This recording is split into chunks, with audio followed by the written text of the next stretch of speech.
بسم اللہ الرحمن الرحیم رب اشرح لی صدری ویسر لی امری واحلل عقدۃ من لسانی یفقہوا قولی۔ صحبت اور غسل جنابت۔ صحابہ کرام رضی اللہ عنہم کے درمیان غسل جنابت کا ایک مسئلہ زیر بحث آیا۔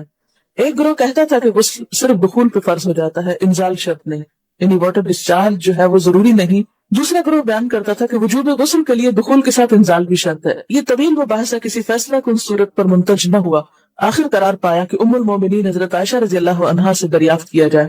حضرت عائشہ نے کہا کہ رسول اللہ صلی اللہ علیہ وسلم نے فرمایا اذا جلس بین شعبها الاربع ومس الختان الختان فقد وجب الغسل، جب مرد عورت کی چار شاخوں کے درمیان بیٹھ جائے اور اس کا محل ختنہ عورت کے محل ختنہ کے ساتھ مس کرے تو غسل واجب ہو جاتا ہے۔ تو مسئلہ یہ ثابت ہوا کہ صرف دخول پر ہی مرد اور عورت جنبی ہو جاتے ہیں اور ان پہ غسل واجب ہو جاتا ہے، انزال یعنی منی کا نکلنا شرط نہیں۔ جنابت کے احکام۔ وجوب غسل کی حالت کو حالت جنابت کہتے ہیں۔ وجوب غسل یعنی جب غسل واجب ہو جاتا ہے تو اس حالت کو جنابت کہتے ہیں۔ جنابت مطلب جم سے، جم پہلو کو کہتے ہیں، نہیں بچنا۔ مدرجہ ذیل چار حالتوں میں مسلمان مرد اور عورت پر غسل کرنا فرض ہو جاتا ہے۔ نمبر 1، جوش کے ساتھ منی خارج ہونے کے بعد، اس میں احتلام بھی داخل ہے، یعنی کوئی ایسا خواب آئے یا ویسے۔ نمبر 2، صحبت کے بعد یعنی سیکشل انٹرکورس کے بعد۔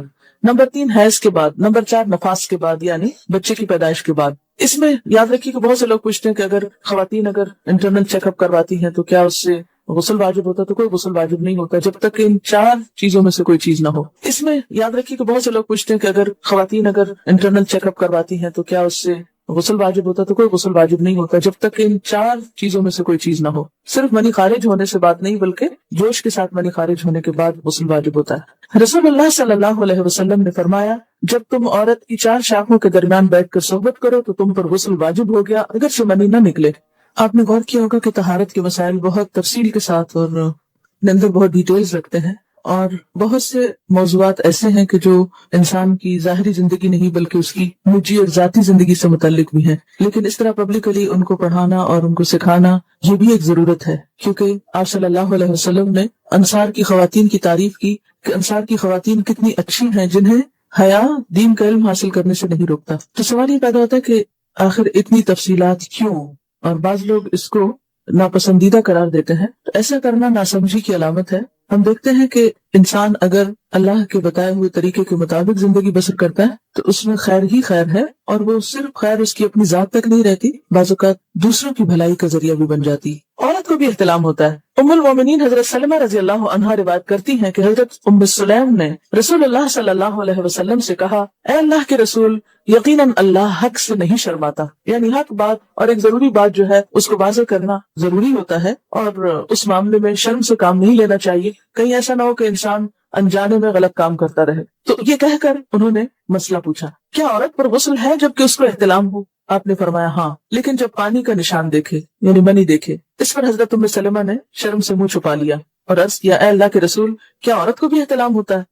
آپ نے فرمایا ہاں ہوتا ہے، تیرا داہنا آفاق آلود ہو، یعنی ایک پیار کی ڈانٹ تھی، اور اس میں ہو سکتا ہے کہ مزاج کا فرق ہو، بعض خواتین کے ساتھ ایسا نہ ہو اور بعض کے ساتھ ایسا ہو، لیکن اس میں جو اصل چیز ہے وہ ایکسیسو واٹر ڈسچارج ہے۔ اس میں کہیں ایسا نہ ہو کہ لیکوریا وغیرہ کے ساتھ اس کو ریلیٹ کر دیا جائے، دونوں چیزوں میں فرق ہے۔ اور احتلام جو ہے وہ سوتے وقت ہوتا ہے، سو کر اٹھنے پر اگر انسان اپنے کپڑوں پر زیادہ ڈسچارج دیکھے، خواہ کوئی خواب یا کوئی فیلنگ یاد نہ بھی ہو، تو پھر غسل کرنا ضروری ہے۔ معلوم ہوا کہ عورت یا مرد نیند سے اٹھ کر اگر تری یعنی نشان منی دیکھیں تو یہ احتلام کی علامت ہے، لہٰذا ان پر غسل کرنا فرض ہو جاتا ہے۔ اور اگر احتلام کی کیفیت انہیں یاد ہو لیکن نشان نہ پائیں، یعنی خواب یاد ہے لیکن کوئی سامنے علامت نہیں، تو غسل فرض نہیں ہوگا۔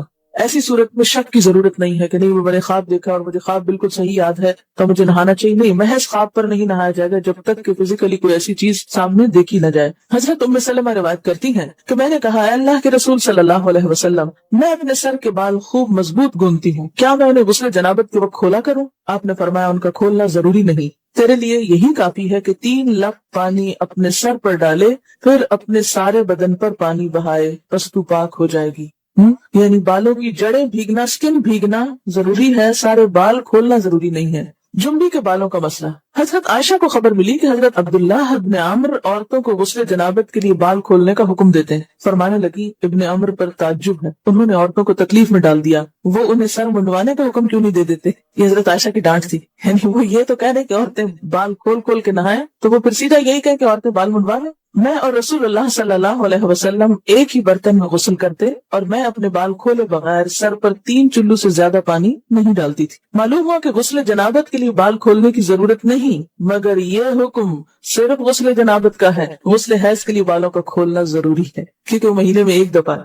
حضرت عائشہ سے روایت ہے کہ انہیں رسول اللہ صلی اللہ علیہ وسلم نے غسل حیض کے لیے فرمایا اپنے بال کھولو اور غسل کرو۔ اس میں آپ دیکھیے کہ دونوں چیزوں میں فرق کیوں، دونوں کی نوعیت فرق ہے، اور حیض جو ہے وہ ایک نجاست کی کیفیت بھی ہے نا، قل هو اذى، اس کے بعد نہانا اور نہا کر خوشبو لگانا خاص طور پر اس کا سارا حکم آتا ہے، لیکن غسل جنابت میں نجاست کی وہ کیفیت نہیں ہے، یعنی حیض کا خون اور منی جو ہے ان دونوں کے حکم میں بھی فرق ہے، ٹھیک ہے نا۔ بعض علماء کے خیال میں جو منی ہے اٹسیلف وہ ناپاک چیز نہیں ہے، اگر کسی کپڑے وغیرہ کو لگ گئی تو وہ کپڑا ناپاک نہیں، اگر اس کو خشک ہونے پر خرش کے صاف کر دیا جائے کپڑا صاف ہو جائے گا، لیکن خون حیض پر آپ صلی اللہ علیہ وسلم نے کیا فرمایا؟ چٹکیوں سے مل مل کے اس کو صاف کر کے دھوئے۔ تو ان دونوں میں بھی فرق ہے، لہٰذا ان دونوں کے بعد نہانے کے حکم میں بھی فرق ہے، ایک میں بال کھولے جائیں گے اور بال بھی دھوئے جائیں گے اور بالوں کی جڑیں بھی دھوئی جائیں گی، جبکہ دوسرے عام غسل جنابت میں بال کھولنا اور پورے بال دھونا شرط نہیں۔ بہت سی بچیاں ایسی جن کی شادی ہوتی ہے اور اس کے بعد انہیں ان مسائل کا پتہ نہیں ہوتا، یا تو وہ شرم کے بارے نہاتی نہیں، یا نہاتی ہیں تو پھر وہ پورے بال دھو دھو کے سکھانے میں اور ان چیزوں میں اتنا وقت ضائع کر دیتی ہیں کہ پھر